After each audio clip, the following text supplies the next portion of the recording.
남북 정상회담에서 무엇보다 의미가 컸던 것은 긴급한 현안을 논의하기 위해 번잡한 절차와 형식을 생략하고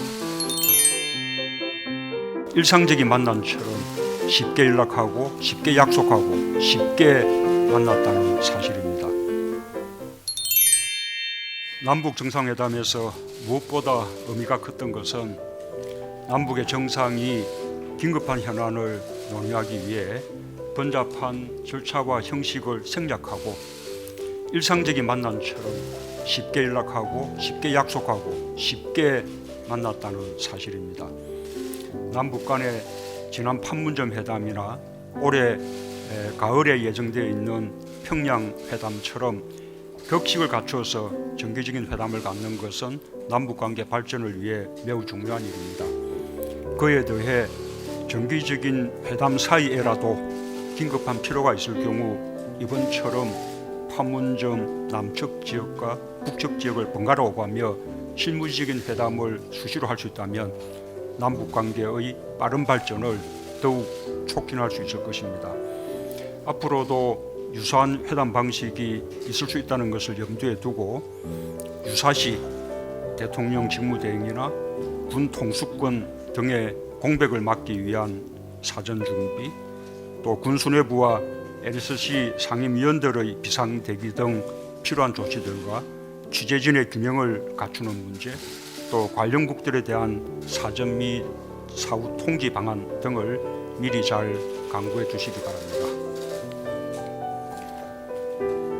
금년도 1사분기 경제 성장률이 전기 대비 1.1% 성장하고 가계소득이 전년 동기 대비 3.7% 증가하는 등 전반적인 경제 상황이 개선되고 있습니다.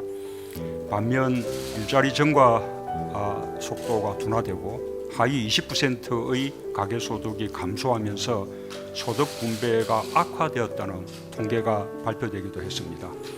경제에 관한 거시지표와 국민들의 체감 사이에 큰 간극이 있을 수 있다는 뜻입니다.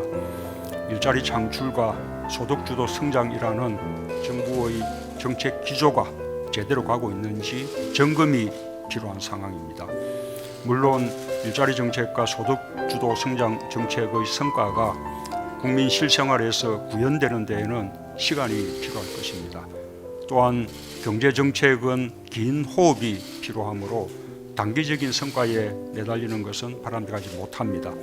그러나 일자리와 소득의 양극화 완화에 긍정적인 방향으로 가고 있는지에 대해 국민들의 공감을 얻어나가는 것은 매우 중요한 일입니다. 최저임금 인상에 따른 일자리 안정자금 집행, 청년 일자리 추경, 노사정 사회적 대타협 등 금년도 경제정책의 큰 방향을 흔들림 없이 추진해 주기 바랍니다. 아울러 경제성장의 혜택으로부터 소외된 저소득 국민들에 대한 정책을 강화해 주기 바랍니다. 우선 급속한 고령화에 따른 고령, 무직, 저소득 가구의 생활 안정이 시급합니다. 이분들의 생활은 기본적으로 국가가 나서서 도와야 합니다.